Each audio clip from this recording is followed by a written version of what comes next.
Pagi hari ini saudara, ada seorang teman saya kenal, kesaksian yang sangat luar biasa.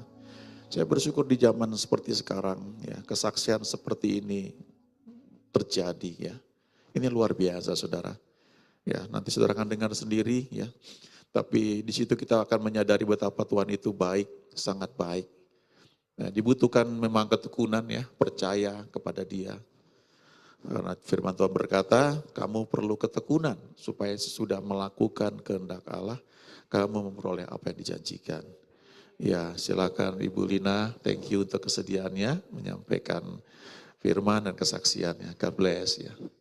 Shalom pagi Bapak Ibu semuanya ya, salam kenal, saya Lina, marga saya Chang ya, saya lebih dikenal dengan Lina Chang. Terima kasih buat kesempatan pagi hari ini yang diberikan Pak Yakub untuk saya sharing bagaimana kebaikan Tuhan yang berlaku dalam hidup saya. Tentunya bagi kita semua pagi ini yang ada di Zoom ini ya, Bapak Ibu semua, saya mau menceritakan waktu dari pandemi September 2020 itu, tepatnya itu sekitar tanggal 25 ya. Nah, tanggal 25 itu saya merasakan sudah ada gejala yang tidak enak seperti gejala-gejala COVID ya. Nah, saya meriang waktu itu, tapi karena kami sudah ada rasakan sesuatu, pada Sabtu itu kami masih ada sekolah, kebetulan Pak Yakub adalah teman sekolah kita di Keris. Saya merasakan ketika saya masih presentasi ya Bapak Ibu ya, saat saya presentasi itu sekujur tubuh saya itu sudah keringat dingin ya. Ketika keringat dingin itu saya terus katakan, saya bilang, Tuhan beri saya kemampuan untuk menyelesaikan tugas saya. Setelah selesai ternyata suami pun sudah mulai merasakan tidak enak gitu kan. Akhirnya kami sepakat, kami berdoa, Tuhan kami harus bagaimana? Kami punya 3 orang putra di rumah ya. Akhirnya kami memutuskan untuk kami keluar dari rumah ya. Kami mengungsi ke tempat lain untuk kami tidak, supaya anak-anak tidak tertular ya. Sambil kami berobat jalan, teman-teman, ke dokter, kita PCR segala macam, ternyata kita positif ya. Itu ketika kita positif pun kita bukan berarti kita menyerah terhadap sakit penyakit ya. Terus kita menjadi ketakutan, kita menjadi khawatir ya. 1 minggu hari demi hari kita berjuang ya teman-teman, saudara-saudara semua, 7 hari. Singkat cerita pada hari ke-8 itu suami saya sudah mulai pemulihan, saya agak sedikit ngedrop ya. HB saya turun, nah karena setiap bulan biasa kalau kita perempuan ada datang bulan ya, maaf. Nah saat itu HB saya rendah sekali gitu kan, panas saya tinggi 41 derajat, sampai suami saya bilang, waduh ini bagaimana? Pada saat ini kondisi itu rumah sakit agak susah ya teman-teman semua. Rumah sakit susah sekali. Akhirnya kita kembali ke dokter yang kita berobat jalan. Nah dia bilang, waduh ini ibu panasnya tinggi, bagaimana ya? Akhirnya dibuka rujuk ke rumah sakit. Ya singkat cerita waktu di rumah sakit itu saya, suami hanya mengantarkan, dari pihak rumah sakit bilang, ibu tidak bisa ditunggu.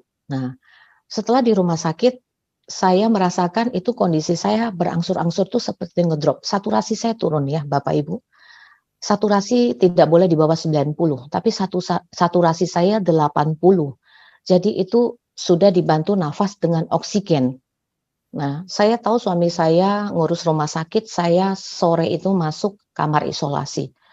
Karena saturasi saya turun, suami saya tidak diizinkan menunggu, dan tengah malam itu Bapak Ibu, saya tahu saya didorong untuk masuk ke kamar ICU.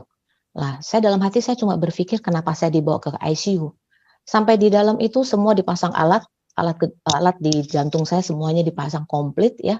Terus saya bilang sama suster, saya bilang, suster ini kenapa saya harus di ruangan ICU?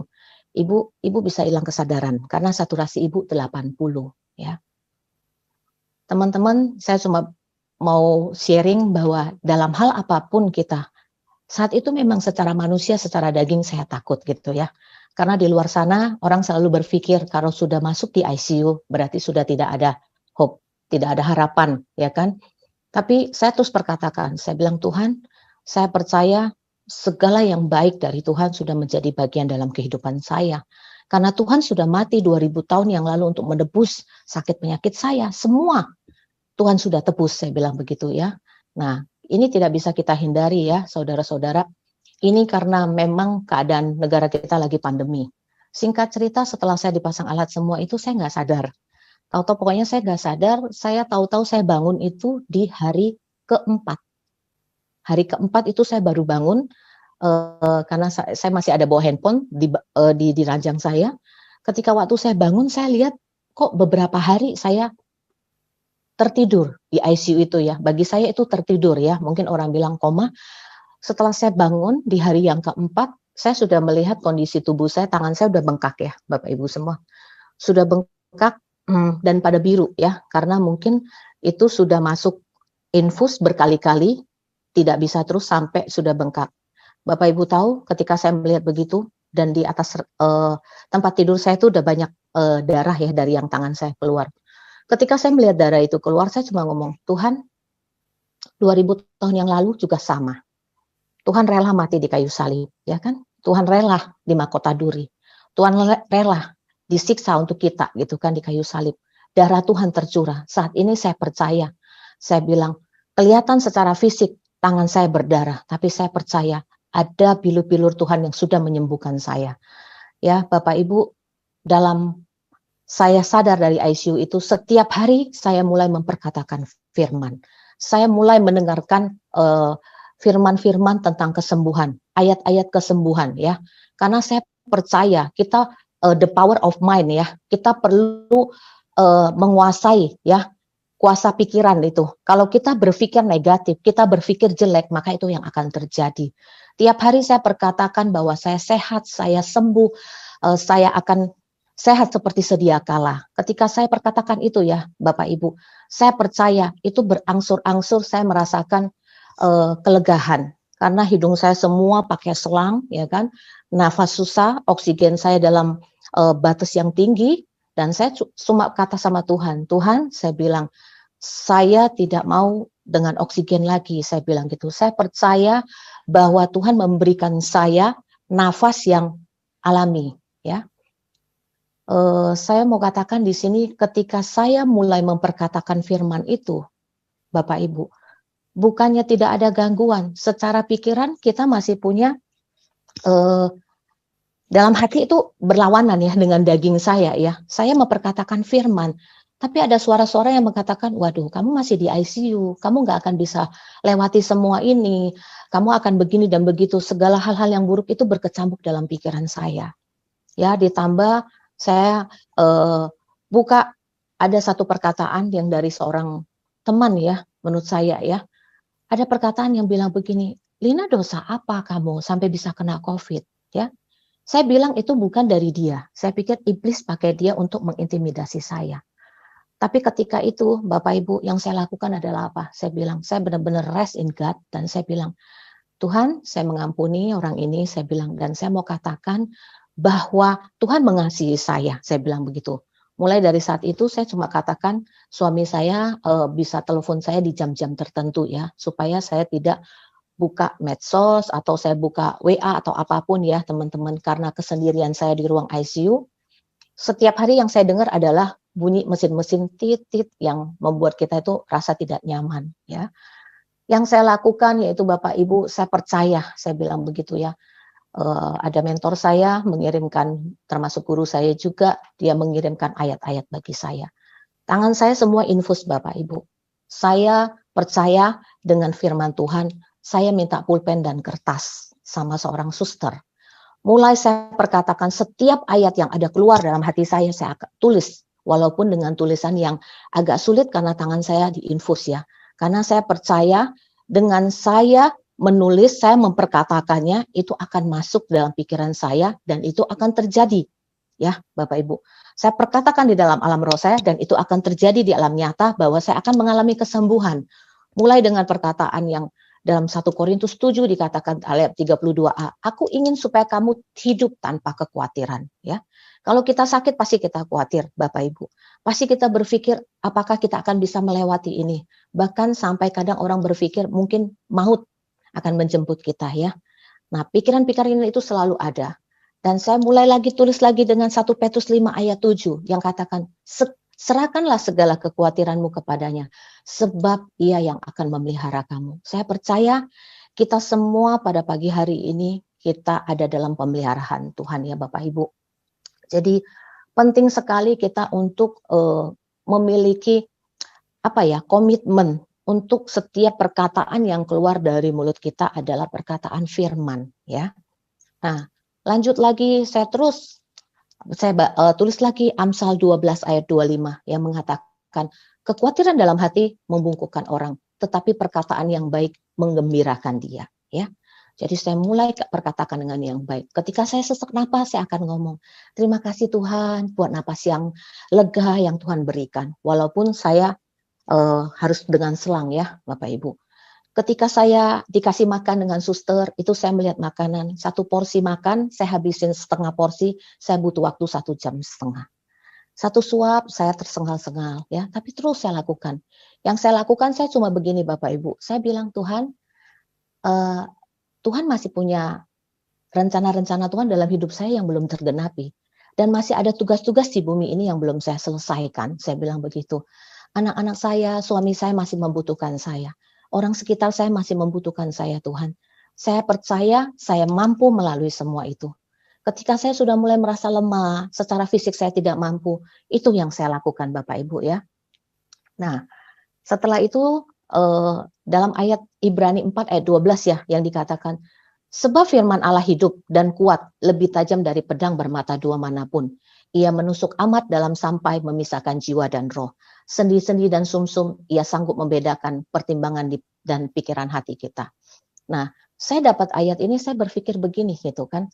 Tuhan yang sanggup memberikan kita pertimbangan mana yang baik, mana yang tidak ya teman-teman. Ketika saya dapat ini karena saya sudah merasa tubuh saya sudah tidak bisa lagi menerima obat-obat dokter. Setiap pagi suster jam 5 pagi sudah mesti ambil darah berbotol-botol. Dan ketika dia suntikan antibiotik itu tubuh saya nggak mau menerima gitu kan. Sampai suster bilang, ibu ini kalau tubuh ibu nggak bisa diterima, ibu harus begini, harus begini. Oh saya bilang, saya langsung katakan, tidak suster, saya akan baik-baik saja. Saya percaya saya akan sembuh. Walaupun suster itu muslim ya Bapak Ibu. Tapi saya percaya dengan kuasa perkataan, saya akan menang dengan apa yang saya hadapi. Ya, berangsur-angsur sampai pada saat kurang lebih itu saya 9 hari di rumah sakit. Kenapa 9 hari di rumah sakit? Hari keempat saya sudah sadar, hari kelima saya keluar di ruang ICU, saya dipindahin ke ruangan biasa. Nah, saya mulai bilang, suster, saya mau ke toilet sendiri. Bapak Ibu tahu apa yang dunia berikan? Kalau kita sebagai anak Tuhan, ketika kita mengalami progres ya secara rohani, kita mengalami progres dalam kehidupan kita akan senang, kita akan memotivasi teman kita untuk, oh kamu bisa. Tapi di rumah sakit saya nggak dapatkan itu. Suster bilang, ibu jangan. Ibu bisa nanti pingsan, ibu bisa begini. Segala yang negatif itu diberikan kepada saya. Saya malah dia menabur roh ketakutan buat saya gitu kan. Nah ketika itu saya bilang, ketika suami saya telepon, saya bilang, saya sudah merasa tubuh saya mengalami perbaikan. Tapi saya pikir suster dokter-dokter sini memperlakukan bahwa saya sakit parah. Saya tidak boleh ke toilet, saya tidak boleh ini tuh. Singkat cerita Bapak Ibu, saya memaksa suster, saya harus ke toilet. Saya harus coba sendiri, saya minta bawa itu, saya punya infus, nggak apa-apa, saya bilang. Terus ibu ditemenin, saya berusaha mandiri Bapak Ibu, saya tidak mau ditemenin suster. Saya bilang, suster, saya bisa sendiri sambil duduk, saya bilang, nanti kalau saya ada apa-apa saya bisa pencet bel. Ya, Bapak Ibu tahu, ketika saya ada di kamar mandi, ketika saya mulai melangkah jalan, itu beberapa hari saya di tempat tidur Bapak Ibu, kaki saya lemah, kaki saya tidak bisa jalan. Terus saya mulai memperkatakan, saya ingat firman Tuhan, bahwa kakiku akan kuat seperti rusa. Itu yang kuperkatakan, bahwa kakiku bisa berjalan. Terus saya perkatakan, walaupun saya harus pelan-pelan untuk jalan ya, pelan sekali menuju kamar mandi. Sampai di kamar mandi Bapak Ibu tahu, tiba-tiba napas saya sesek. Saya mulai katakan, Tuhan tolong, saya bilang, saya tidak mau sebagai anak Tuhan dipermalukan. Saya bilang begitu. Saya sudah berkatakan kepada suster, saya baik-baik saja, maka saya akan baik-baik saja. Saya akan keluar dari kamar mandi dengan keadaan baik-baik. Bapak Ibu tahu, selama saya sesak napas, saya berusaha berdoa dalam hati. Saya berbahasa roh. Saya mulai memperkatakan bahwa pilur-pilur yang menyembuhkan saya. Itu terus yang saya katakan.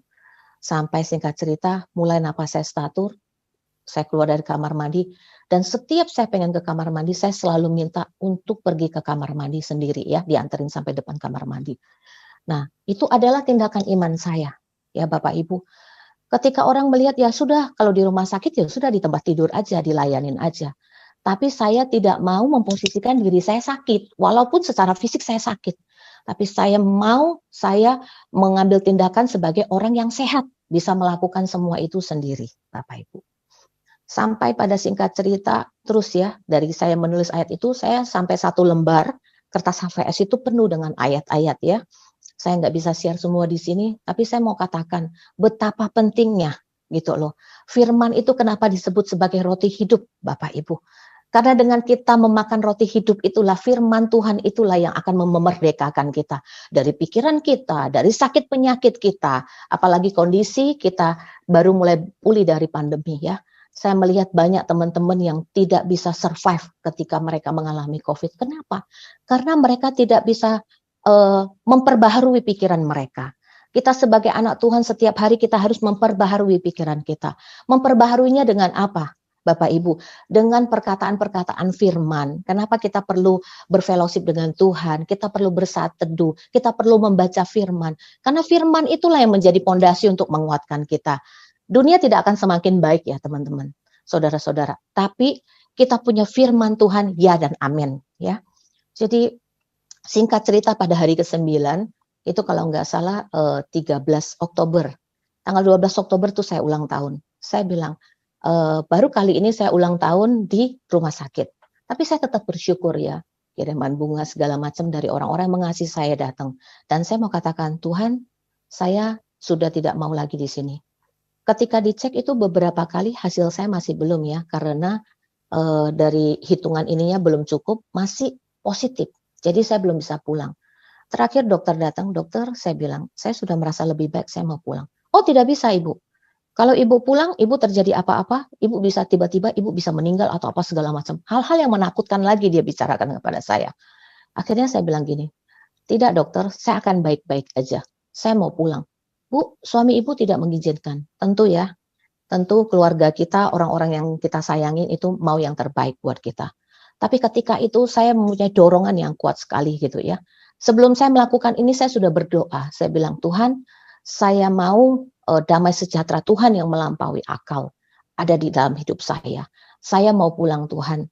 Saya mau pulih, saya mau bertemu anak-anak saya, bertemu dengan suami saya. Jadi ketika sebelum dokter datang saya sudah berdoa. Ketika dokter datang saya katakan itu, dokter bilang tidak bisa Ibu. Saya mengambil tindakan iman ya. Karena firman Tuhan bilang iman tanpa perbuatan mati Bapak Ibu. Ketika saya bilang saya mau pulang dan saya bilang saya pulang paksa, ya kan? Ibu siapa yang tanda tangan? Suami Ibu tidak menyetujuinya. Saya sempat chat suami saya mau pulang, saya bilang begitu. Ketika itu saya cuma katakan, ya kan, Papi jemput saya dengan anak-anak, ada anak saya yang paling tua. Tolong belikan mami oksigen yang di tangan itu yang bisa dibawa gitu kan. Mereka ngikutin apa maunya saya dan pada waktu itu dorongan saya begitu kuat ya teman-teman, Bapak Ibu. Saya percaya bahwa ini adalah dorongan dari Roh Kudus yang memampukan saya. Saat saya menandatangani surat keluar paksa, itu dokter yang menangani saya, 5 dokter yang menangani saya itu, salah satunya ada dokter yang penyakit dalam itu dia bilang gini, Ibu, kita tidak tanggung. Jika dalam perjalanan Ibu tidak sampai di rumah terjadi apa-apa dengan Ibu, rumah sakit angkat tangan, katanya begitu. Secara daging, Bapak Ibu, kalau ketika kita divonis seperti itu, kita masih di rumah sakit. Secara fisik kita masih lemah, pasti kita ciut ya. Tapi di situ saya melihat ada kekuatan yang dari Tuhan yang memberikan kepada saya.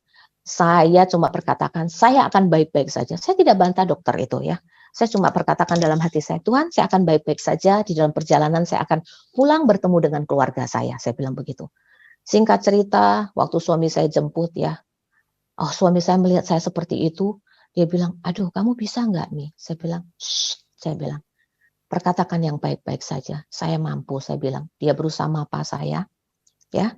Iblis selalu tidak senang ya, Bapak Ibu, ketika kita mau menang dalam segala apa yang kita hadapi, sakit penyakit, baik itu pencobaan, iblis itu nggak senang.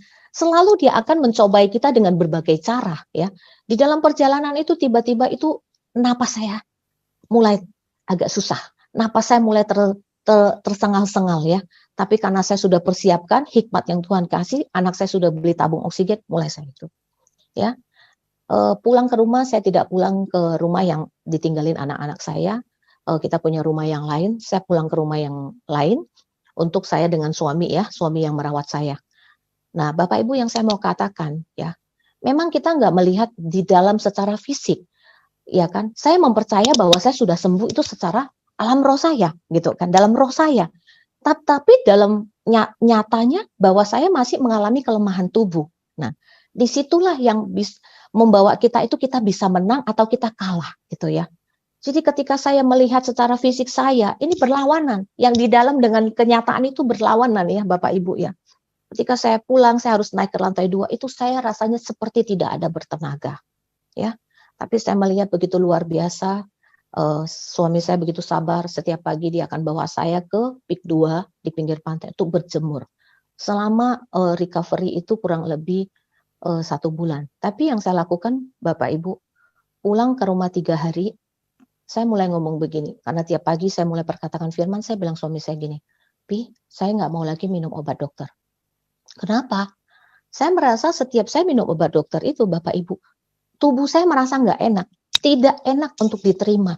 Saya merasakan badan ini nggak karuan, terus keringat dingin segala macam. Dan saat itu Bapak Ibu tahu, 1 plastik saya punya obat, saya bilang gini, "Tuhan, saya percaya bahwa saya sudah pulang, oleh biru-biru Tuhan saya sudah sembuh. Saat ini saya tidak khawatir, saya tidak takut lagi, obat-obat ini saya tidak mau makan lagi Tuhan. Saya hanya mau makan firman, saya mau makan firman kehidupan." Itu yang saya lakukan, Bapak Ibu. Setiap hari saya dengar firman, setiap pagi saya dengar khotbah-khotbah yang membuat saya semangat, iman saya bertumbuh, ya.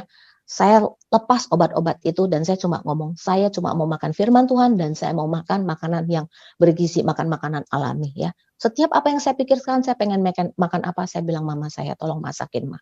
Ya, berangsur-angsur Bapak Ibu melihat.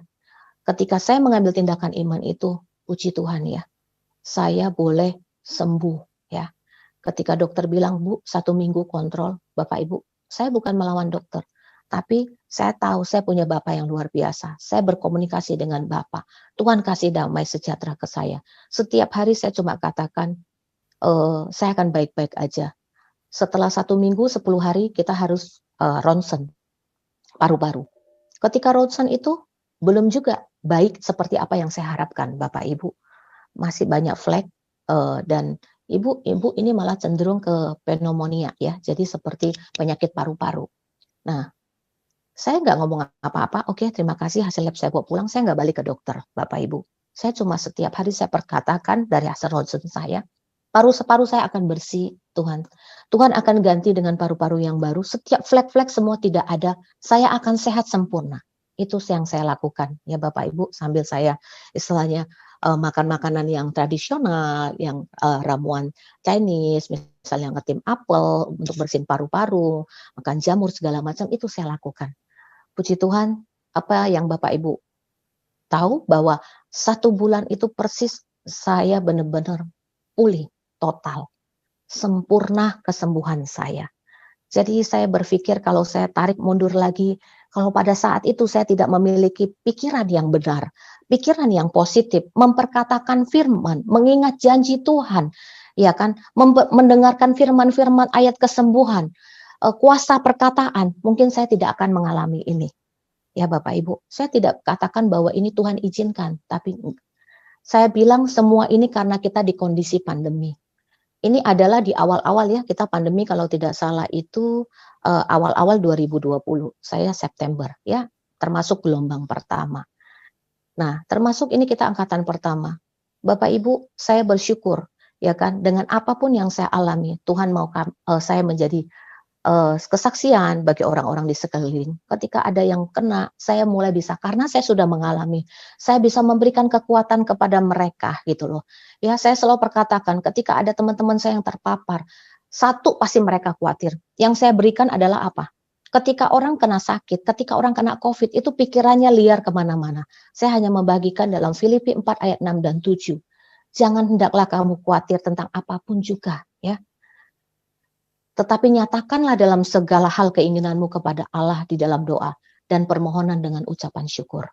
Itu ya, itu yang saya lakukan, maka saya bisa membagikan.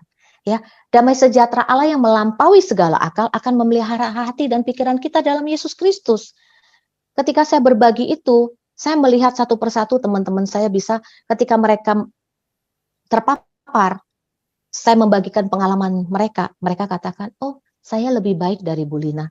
Saya tidak di rumah sakit, saya tidak di ICU, berarti saya akan lebih baik. Ya, pagi hari ini saya mau katakan Bapak Ibu, terima kasih. Ini kesaksian saya. Saya hanya mau bagi beberapa tips sebelum saya menutup semua ini. Satu, langkah-langkah ketika kita mengalami masalah. Ini saya pagi ini bersaksi tentang kesehatan, tentang sakit. Apapun yang kita alami pada pagi hari ini, selama 3 tahun kurang lebih kita pandemi, ya, kita harus satu, yaitu terus renungkan kebaikan Tuhan. Kita ingat selalu kebaikan Tuhan di dalam hidup kita.